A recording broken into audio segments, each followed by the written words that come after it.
الحمد لله رب العالمين والصلاة والسلام على سيد الأنبياء والمرسلين وعلى من تبعهم بإحسان وسلك مسلكهم وحظى حظهم إلى يوم الدين. أما بعد فأعوذ بالله من الشيطان الرجيم. بسم الله الرحمن الرحيم. کتاب الصوم، روزے کا بیان. صوم یہ صامہ یصومو کا مصدر ہے اور صوم کا معنی لغت میں ہوتا ہے الامساک، رک جانا. یہ لغوی معنی ہے رکنا، رک جانا. اصطلاح، چونکہ اصطلاح شرع میں کچھ خاص چیزوں سے رکنے کا نام صوم ہے، یعنی یہ منقول شرعی ہے. منقول کی 3 قسمیں ہوتی نا، منقول عرفی اور منقول شرعی اور منقول اصطلاحی. اس میں عام طور سے یہ ہوتا ہے منقول میں کہ جو اصل معنی، حقیقی معنی لفظ کا ہوتا ہے اسی میں کوئی قید و بند لگا کے اور اس کو منقول بنا لیا جاتا ہے. کبھی قیدیں لگا کے، کبھی خاص تھا تو عام کر کے، کچھ تصرف اس میں کر کے اور پھر اسے منقول بنا لیا جاتا ہے. تو اب لغت میں یہ عام تھا الامساک، الصوم لغتاً الامساک، رک جانا. شریعت میں کیا ہے؟ کھانے پینے اور ہم بستری سے رک جانا، اور بھی وقت بھی اس کا مقرر کر دیا کہ طلوع فجر صادق سے لے کر غروب آفتاب تک. لغت میں تو مطلق تھا، رات میں رک جانا تو بھی صوم ہے لغوی اعتبار سے، لیکن شریعت میں 2 طرح کی قیدیں لگائیں. ایک تو کن چیزوں سے رکنا اور پھر کس وقت میں رکنا. چلیے الفصل الاول.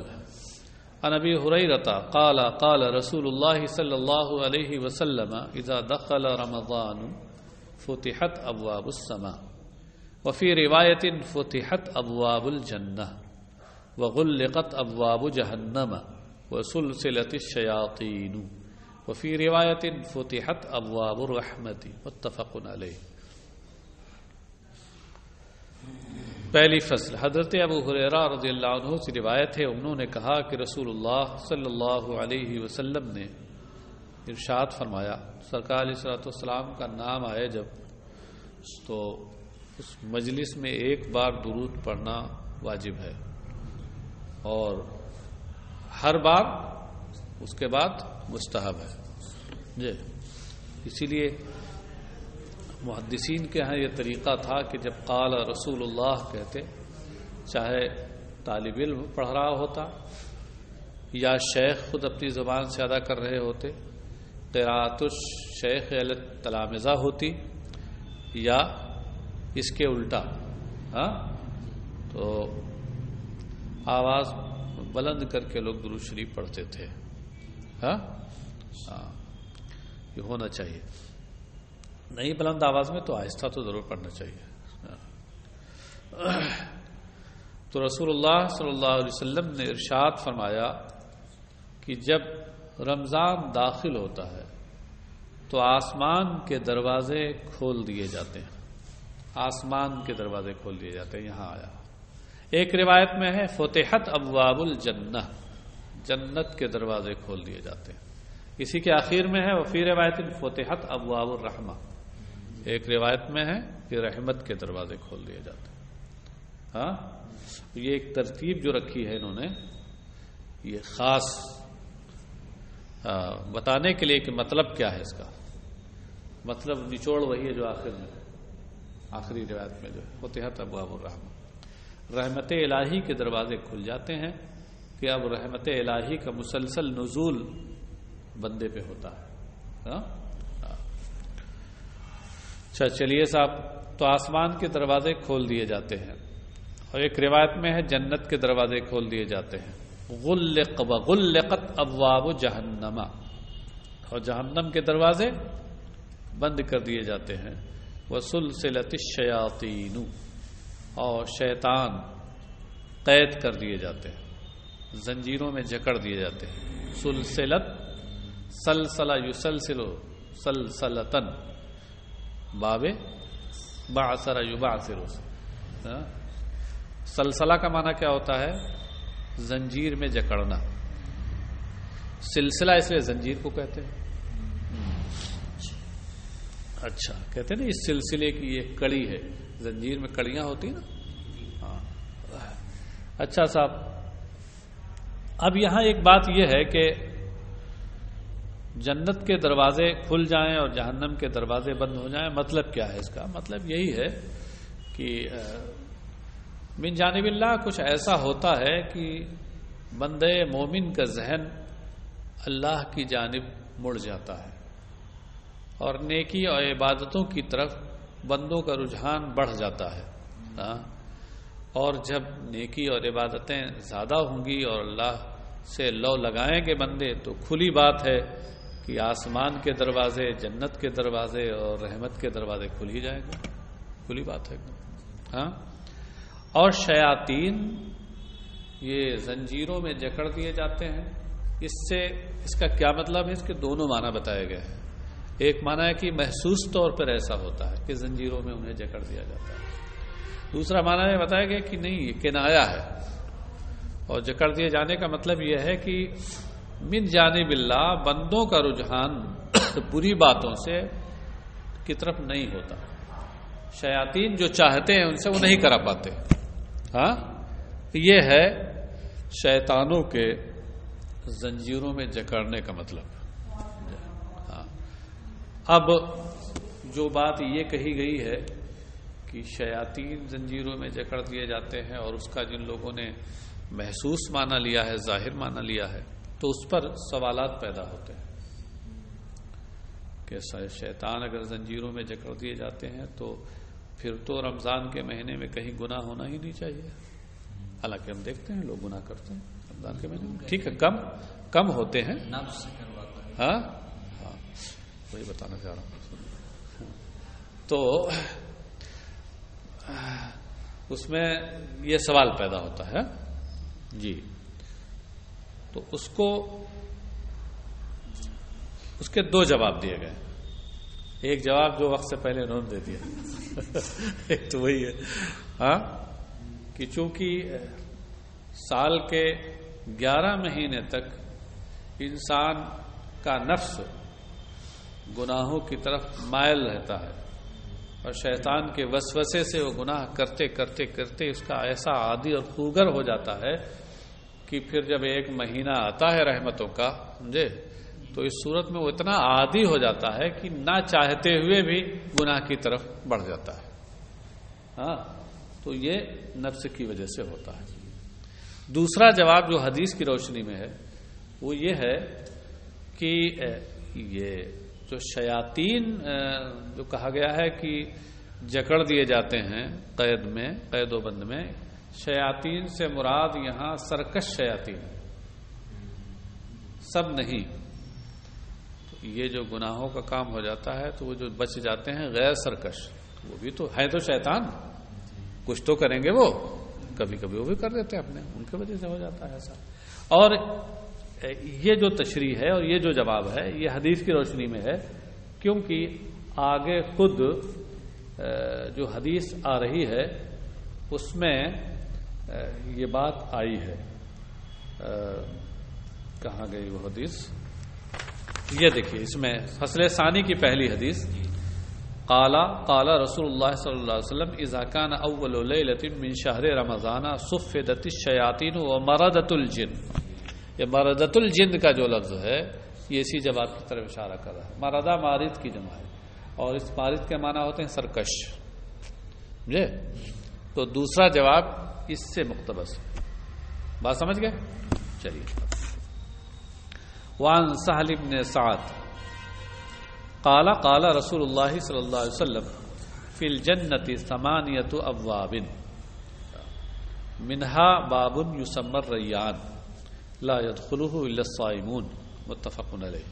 حضرت سہل بن سعد ساعدی رضی اللہ عنہ سے روایت ہے، انہوں نے کہا کہ رسول اللہ صلی اللہ علیہ وسلم نے ارشاد فرمایا کہ جنت میں 8 دروازے ہیں، ان میں سے ایک دروازے کو ریان کہا جاتا ہے، ریان کے نام سے موسوم کیا جاتا ہے، ریان فعلان کے وزن پر ریون سے بنا ہے۔ ریون کا معنی ہوتا ہے سیراب کرنا، شکم سیر کرنا، تو ریان کا معنی کیا ہوا؟ آسودہ اور شکم سیر۔ تو چونکہ بندہ اپنا سب کچھ روزے میں چھوڑ دیتا ہے، تو اللہ تبارک تعالیٰ اس کی جزا یہ دیتا ہے کہ اس کو جنت کے اسی دروازے سے بھیجتا ہے جس میں شکم سیری کا مکمل سامان موجود ہے، اس لیے اس کو ریان کہا جاتا ہے۔ شکم سیر دروازہ ہی شکم سیر، لا يدخلہ الا الصائمون، اس میں روزے دار ہی داخل ہوں گے، اور کوئی نہیں، روزے دار ہی اس میں داخل ہوں گے۔ یہ روزے کی ایک خصوصی فضیلت ہے۔ روزے کی ہر عبادت کی کچھ اپنی خاص فضیلتیں ہوتی ہیں، ان میں روزے کی ایک خصوصی فضیلت یہ ہے، اس کے ساتھ ساتھ ایک فضیلت اور آگے آ رہی ہے بھی، متفق علیہ، یہ حدیث متفق علیہ ہے۔ وعن ابی ہریرہ قال قال رسول اللہ صلی اللہ علیہ وسلم من صام رمضان ایمانا واحتسابا غفر له ما تقدم من ذنبه ومن قام رمضان ایمانا واحتسابا غفر له ما تقدم من ذنبه ومن قام ليلة القدر ایمانا واحتسابا غفر له ما تقدم من ذنبه، متفق علیہ۔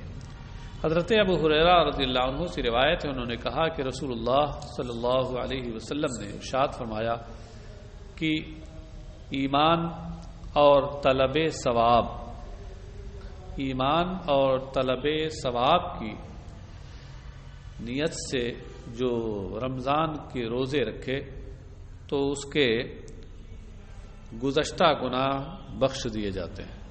ما تقدم من ذنبہ، ما تقدم اے ما مضى، اور من ذنبہ میں یہ من بیانیہ ہے، ما تقدم ما کا بیان ہے، گزشتہ گناہوں کی بخشش ہو جاتی ہے۔ اب یہاں ذنب سے کون سے مراد ہیں؟ تو اس پر علماء نے فرمایا کہ اس سے مراد گناہ صغائر ہیں، عام طور سے گناہ صغائر ہیں، اور رہ گئے گناہ کبائر، تو وہ 2 طرح کے ہوتے ہیں۔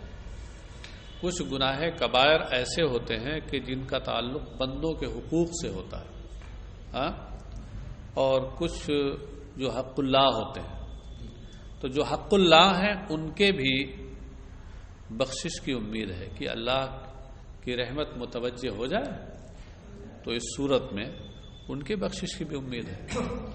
بلکہ اور آگے بڑھ کے کہیے کہ جو حقوق العباد میں سے ہیں ان کے بھی بخشش کی امید اس طور پر ہوتی ہے کہ اللہ تبارک، کیونکہ حقوق العباد سے متعلق جو گناہ ہوتے ہیں وہ بندوں کے جب تک بندے معاف نہیں کریں گے اس وقت تک وہ معاف نہیں ہوں گے، تو ان کے بخشش کی امید اس طور پر ہوتی ہے کہ اللہ ان متعلقہ بندوں کے دل اس کے لیے نرم کر دیتا ہے کہ وہ خود بخود معاف کر دیتے ہیں، مگر یہ اس کی امید ہے زیادہ، اور صغائر کے تو معاف ہو جاتے ہیں۔ بات سمجھ گئے؟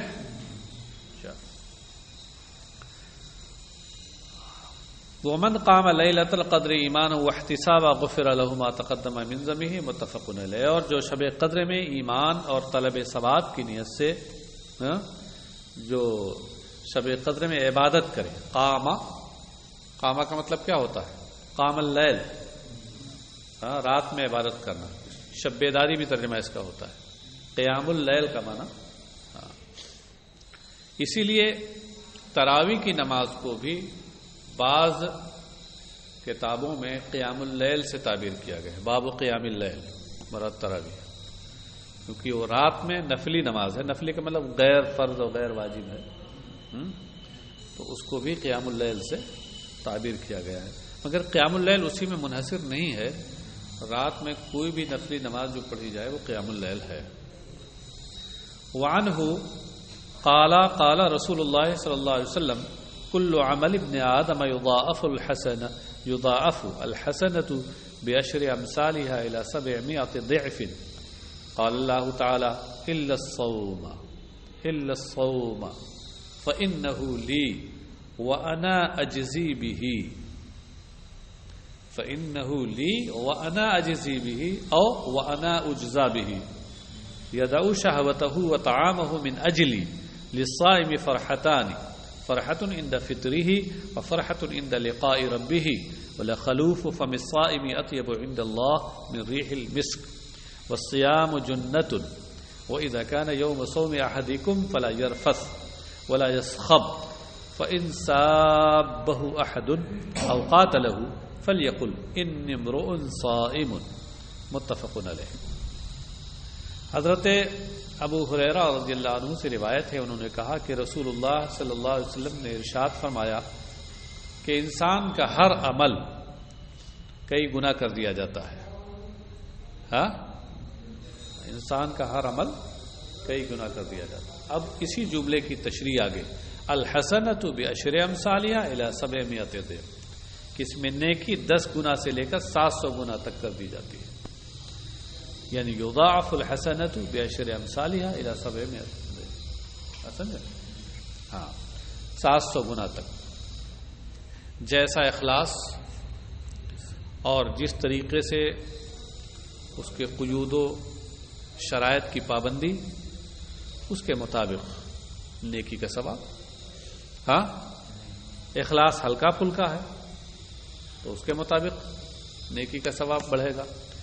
بہت اعلیٰ درجے کا ہے ہاں تو یہ 700 گنا تک جو ہے یہ بھی منحصر نہیں ہے. اللہ کی مشیت اور ہو تو اس سے زیادہ بھی ہو سکتا ہے. قال اللہ تعالی، اللہ تعالیٰ کا ارشاد ہے، الا الصوم، سوائے روزے کے. ہر نیکی کا معاملہ یہ ہے کہ وہ 10 گنا سے لے کر 700 گنا تک اخلاص، نیک نیتی کے مطابق اس کا ثواب بڑھ جاتا ہے. کہ اللہ تعالیٰ فرماتا ہے سوائے روزے کے، اور روزہ منفرد ہے. فإنہ لی، اللہ فرماتا ہے کیونکہ روزہ خاص میرے لیے ہے، لام اختصاص کے لیے. روزہ خاص میرے لیے ہے. وأنا أجزي به، اور میں خود اس کی جزا دیتا ہوں. جزا تو ہر عبادت کی وہی دیتا ہے. کیا نماز کی جزا وہ نہیں دیتا؟ اور دیگر نیکی کو جزا وہی تو دیتا ہے. جزا دینے والا تو وہی ہے. مگر روزے کے بارے میں خاص فرما رہا ہے کہ میں خود اس کی جزا دیتا ہوں. یعنی اس میں کوئی واسطہ نہیں ہوتا. جیسے مثال کے طور پر کوئی کام، تمثیل کی روشنی میں آپ کو بتا رہا ہوں. کسی نے کوئی اچھا کام کیا اور حاکم کی طرف سے اس کو جزا ملی. ہاں، اب یہ ہے کہ وہ جزا، وہ انعام خود حاکم نے نہیں دیا، اس کے کارندوں نے دے دیا، تو ہے تو وہ بھی انعام. لیکن اگر کسی نے اچھا کام کیا اور حاکم نے خود بلا کے اپنے ہاتھ سے انعام دیا، ہاں، تو اب اس انعام کی حیثیت ہی الگ ہے. جی، ہر عبادت پر جزا اللہ ہی دیتا ہے. ہاں، لیکن روزہ ایسی عبادت ہے اس پر اللہ خصوصی اپنی بارگاہ سے انعام دیتا ہے، اس میں بیچ میں فرشتوں کا واسطہ نہیں ہوتا. بات سمجھ گئے؟ انا یہ اس صورت میں ہے جب اس کو آپ انا اجزی بھی پڑھیے، اور ویسے انا اجزا بھی پڑھا گیا ہے اسے، انا اجزا بھی. تو اس کا ترجمہ کیا ہوگا؟ کیونکہ روزہ خاص میرے لیے ہے اور میں خود اس کے بدلے میں دیا جاتا ہوں، اس کا بدلہ میں خود ہوں. ہاں، روزے دار کو یہ ہے. اور عبادتیں تو یہ ہیں کہ بندے وہ عبادت کرتے ہیں تو ان کے بدلے میں انعام ملتا ہے. ہاں، خاص انعام ملتا ہے. اور روزہ ایسی عبادت ہے کہ بندے کو انعام دینے والا خود مل جاتا ہے. ہاں، یہ اتنی اہم عبادت ہے. ہارون رشید کے زمانے کا وہ واقعہ آپ نے سنا ہوگا کہ ایک بہت کالی کلیوٹی سیاہ فام کنیز تھی. ہارون رشید اس سے محبت کرتا تھا. تو پہلے ملک میں اور پھر ادھر ادھر اگل بغل دوسرے ممالک میں یہ بات پھیل گئی کہ ارے بادشاہ ایک کالی کلوٹی لوگی سے محبت کرتا ہے، کیا معاملہ ہے. جب یہ بات بہت زیادہ عام ہو گئی اور بادشاہ تک پہنچی کہ ایسا ایسا آپ کے بارے میں اس طرح کی چیمیں گوئیاں ہو رہی ہیں، اور سوچا کہ اب لوگوں کے سامنے اس کی وجہ ظاہر کر دینی چاہیے. تو بادشاہ نے بلایا دربار میں لوگوں کو، اور بلانے کے بعد مختلف طرح کے سامان مال و دولت جمع کیے سامنے جگہ جگہ. یہ گھوڑے ہیں اور تو یہ فلاں ہیں اور یہ سونے چاندی کے ڈھیر ہیں اور یہ اشرفیاں ہیں، یہ دراہم دنانیر ہیں، یہ ہیرے جواہرات ہیں، ساری چیزیں جمع کی. اس کے بعد اعلان کرا دیا کہ جو جس پر ہاتھ رکھ دے وہ اس کا ہے. ہاں، علامہ قلیوبی نے کتاب القلیوبی میں لکھا ہے واقعہ. تو جو لوگ ہیرے جواہرات کے رسیا تھے وہ ٹوٹ پڑے ہیرے جواہرات. جو سونے چاندی کے شوقین تھے وہ ادھر چلے گئے. جو لوگ گھوڑے پسند کرتے تھے وہ گھوڑوں پہ ہاتھ رکھ دیا، جو گھوڑا پسند آیا ہم کو. یہ لوڈی جو تھی اس نے کیا کیا، جا کے خلیفہ کے اوپر ہاتھ رکھ دیا.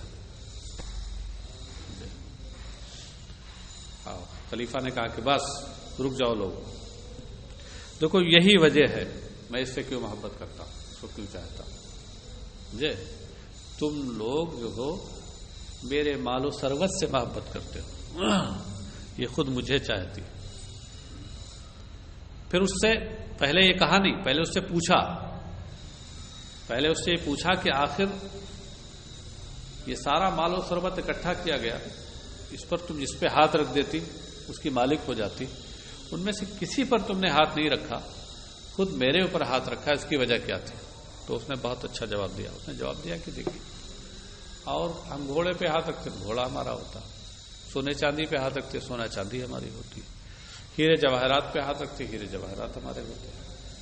لیکن میں نے سوچا کہ میں کیوں اسی پہ نہ ہاتھ رکھ دوں کہ وہ اگر ہمارا ہو جائے تو یہ سب ہیرے جواہرات ہمارے قدموں میں ہو جائے. ہاں، کا اسی عقل مندی اور اسی اس کے حسن تعلق کی وجہ سے میں اس سے محبت کرتا ہوں. سمجھے نا؟ اس واقعے کی روشنی میں آپ سمجھیے کہ روزہ وہ عبادت ہے کہ انا اجزا بھی، اللہ فرماتا ہے کہ میں خود اس کی جزا ہوں. اب بتائیے، جس کو انعام دینے والا خود جزا میں مل جائے، اللہ جس کا ہو جائے. ہاں، من کان للہ کان اللہ لہ، جو اللہ کا ہو جاتا ہے اللہ اس کا ہو جاتا ہے. جب یہ کیفیت ہو جائے تو پھر دنیا کی ساری نعمتیں اور ساری آشائشیں اور سارے انعامات وہ سب اسی کے ہو جاتے ہیں. یدعو شہوتہ و طعامہ من اجلی، یدعو ودع یدعو بمعنی ترکا سے ہے، یعنی یترکو. یہ اللہ تبارک و تعالیٰ اس کی وضاحت فرماتا ہے کہ بندہ اپنی خواہش نفس اور اپنے کھانے پینے کو میری وجہ سے چھوڑتا ہے. من اجلی، خیال رہے ایک لفظ ہے اجل اور ایک ہے اجل. اجل کا معنی ہوتا ہے مدت مقررہ، اور کہیں موت کے معنی میں بھی آتا ہے. اور اجل جیم کے سکون کے ساتھ یہ سبب کے معنی میں ہے. ہاں، یہ عام طور سے اجل کا لفظ جو سبب کے معنی میں ہے یہ حروف جارہ سببیہ تعلیلیہ کے بعد آتا، جیسے لے اجلی، من اجلی. ہاں، تو من کا معنی تو سبب کا ہے ہی ہے، لام کا معنی سبب کا ہے ہی، مگر وہاں اجل لا کر یہ بتایا جاتا ہے کہ اس لفظ کے معنی تو بہت سے ہیں مگر یہاں یہی معنی سببیت کا بس. ہاں، ورنہ آپ کہیں گے اس کا لانا تو بیکار ہے، کیونکہ من کا معنی تو سببیت خود ہی ہے. بیکار نہیں ہے، وہ تعین کے لیے ہوتا ہے کہ یہاں من تو مختلف معنی کے لیے آتا ہے مگر یہاں سببیت کے لیے متعین ہے. تو بندہ میری وجہ سے اپنی نفسانی خواہش اور کھانے کو چھوڑ دیتا ہے یہاں طعام اس کے ساتھ شراب بھی مراد ہے. للصائم فرحتان، روزے دار کے لیے دو خوشیاں ہیں. فرحت عند فطرہ و فرحت عند لقاء ربہ. ایک تو افطار کے وقت اور ایک رب سے ملاقات کے وقت ہوگی. ہاں، افطار کے وقت یہ تو بالکل نقد ہوتی ہے دنیا میں. آپ خود اندازہ کیجئے کہ افطار کرنے کے وقت جو لذت محسوس ہوتی ہے کھانے کی، کیا غیر رمضان میں یا روزے کے وقت جب آپ روزے سے نہ ہوں، کیا وہ لذت کبھی کھانے میں محسوس ہوتی ہے؟ آپ نہیں ہوتی، وہ خوشی نہیں محسوس ہوتی ہے. اور جو خوشی اللہ کے دیدار کے وقت ہوگی اس کا تو اسی وقت اندازہ ہو سکے گا. اللہ کی نعمتیں بہت ہیں لیکن اس میں دیدار الہی سے بڑھ کر کوئی نعمت نہ ہوگی. وَلَخَلُوفُ فَمِ الصَّائِمِ أَطْيَبُ عِندَ اللَّهِ مِنْ رِيحِ الْمِسْكِ. ولا خلوف میں لام تاکید ہے. خلوف فم الصائم مبتدا ہے، اطیب عند اللہ یہ خبر ہے. اور روزے دار کے منہ کی بدبو، خلوف اس بو کو کہتے ہیں جو معدے کے خالی ہونے کے وقت معدے سے اٹھ کر منہ میں آ جاتی ہے. جب معدہ خالی ہوتا ہے تو اس خالی ہونے کی وجہ سے ایک طرح کی گیس اس میں ہوتی ہے اور پھر ایک بدبو ہے وہ منہ میں آتی ہے. آپ اس کو محسوس کرتے ہوں گے ایسے وقت. وہ دراصل ہے کیا؟ بدبو ہے، لیکن اسے آپ بدبو کہیے کیونکہ اس کی بنیاد میں روزہ ہے، اس لیے اللہ کے نزدیک وہ مشک کی خوشبو سے بہتر ہے. بدبو خوشبو سے بہتر ہے. ہاں. والصیام و جن، روزہ یہ ڈھال ہے. ڈھال کا مطلب بچاؤ کا سامان. کیونکہ یہ یہاں دنیا میں بھی ڈھال ہے، آخرت میں بھی ڈھال ہوگا. دنیا میں جو ڈھال ہے وہ بہت سے گناہوں سے ڈھال ہوتا ہے، بس بچاؤ کا سامان ہوتا. آدمی جب روزہ رہتا ہے تو بہت سے گناہ سے بچتا ہے. تو روزہ اس طرح دنیا میں ڈھال ہے، اور آخرت میں عذاب سے ڈھال ہوگا. ہاں، عذاب نار سے ڈھال ہوگا. تو دونوں چیزوں سے ڈھال ہے. جنہ، ہاں، یہ جیم نو کا جو مادہ ہے یہ دراصل چھپانے کا معنی دیتا ہے. ہاں، اس مادے کے اصل معنی ہے چھپانے کے. اب جتنے معنی اس کے ہیں اس مادے کے، جہاں جہاں یہ گردش کرے گا یہ معنی ضرور پایا جائے گا. جیسے دیکھیے جنہ ڈھال ایسے لگا لیا تو چھپا لیا. جنون پاگل پن، عقل پر پردہ ڈال دیتا، چھپا لیتا ہے. جنت نگاہوں سے پوشیدہ ہے. اور جنت کا معنی باغ، وہ باغ جس کے ارد گرد دیواریں ہوں. جی، وہ دیواریں اس کو چھپاتی ہیں، بڑی اس کے کسی حصے کو، نیچے ہی کے حصے کو چھپا لیتی ہیں. جنین الولد فی بطن الام، ہاں، ماں کے پیٹ میں بچہ جو ہوتا ہے وہ جنین کہلاتا ہے، اس لیے کہ وہ چھپا ہوتا ہے. جن نگاہوں سے چھپے ہوتے ہیں، سمجھے؟ کسی طریقے سے. اب آپ مجنہ، ہاں، جنت تو بتا دیا نا. ہاں، اب جو بھی آپ اس طرح سے دیکھ لیجئے سب میں یہ چیز پائی جائے گی. ہاں، نہیں، جنوبی کہاں کی بات آ گئی. جیم نو کا مادہ، جیم نو جن نن، یہ مادہ میں بتا رہا ہوں جس میں فا کلمہ جیم ہو، عین اور لام کلمہ دونوں نون ہو. تو جنوبی وہ بات تھوڑا ہے. اچھا، تو اذا کان یوم صوم احدکم فلا یرفث ولا یسخب. اور جب تم میں سے کسی کے روزے کا دن ہو، فلا یرفث، فرمایا کہ وہ فحش گوئی نہ کرے، گندی باتیں نہ کریں. ولا یسخب، اور نہ شور و شغب کرے، شور و غوغا کرے. ہاں، نیچے کیا لکھا ہے؟ لا یرفع صوتہ بالہذیان، کہ فضول بکواس اپنی آواز بلند نہ کرے، شور و غوغا نہ کرے. فَإِن صَابَهُ أَحَدٌ، اور آگے دیکھو، او قاتلہ فلیقل انی امرؤ صائم، تو اگر کوئی اس سے گالی گلوچ کرنا چاہے یا اس سے لڑائی جھگڑا کرنا چاہے، فلیقل انی صائم، تو اسے کہنا چاہیے کہ میں روزے سے ہوں. سمجھے؟ اور جہاں الٹا روزہ لگ جاتا ہے، اس سے آدمی کو بچنا چاہیے. روزہ لگ جانے کا مطلب ہے کہ بھوک میں بھی غصہ آتا ہے، بھوک پیاس میں بھی غصہ بھی آ جاتا ہے. تو بہرحال بچنا چاہیے اس سے، کیونکہ شیاطین اور نفس تو ہمیشہ گھات میں لگا رہتا ہے. نفس جو نفس امارہ ہے، اس کا کام کیا ہے؟ لوگوں کو برائی کا حکم دینا.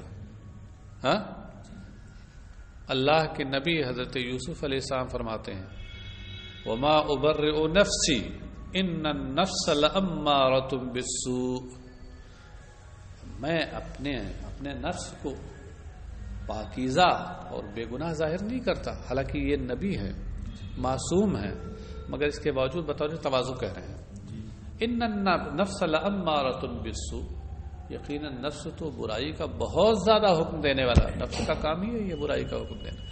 اور اس کے ساتھ ساتھ شیطان، مان لیجیے وہ جو سرکش ہیں وہ تو جکڑے رہتے ہیں، غیر سرکش بھی تو کچھ ہیں، تو وہ بھی لگے رہتے ہیں دھات میں. کبھی کبھی ارے ہم کو نہیں موقع زیادہ ملتا تو ابھی موقع ملا ہے، تو کہیں وہ اپنا کام کر جاتے ہیں، اس لیے روزہ لگ جاتا ہے کہیں. سمجھے؟ لیکن لگنا نہیں چاہیے. فَلْيَقُلْ إِنِّي امْرُؤٌ صَائِمٌ، تو اسے کہنا چاہیے کہ میں روزے سے ہوں. کہنا چاہیے کا مطلب یہ ہے کہ یا زبان سے کہہ دے کہ میں روزے سے، میں اس میں نہیں پڑھوں گا، یا یہ کہ زبان حال سے کہے، یعنی مطلب کہ اس میں نہ لگے. متفق علیہ، یہ حدیث متفق علیہ ہے.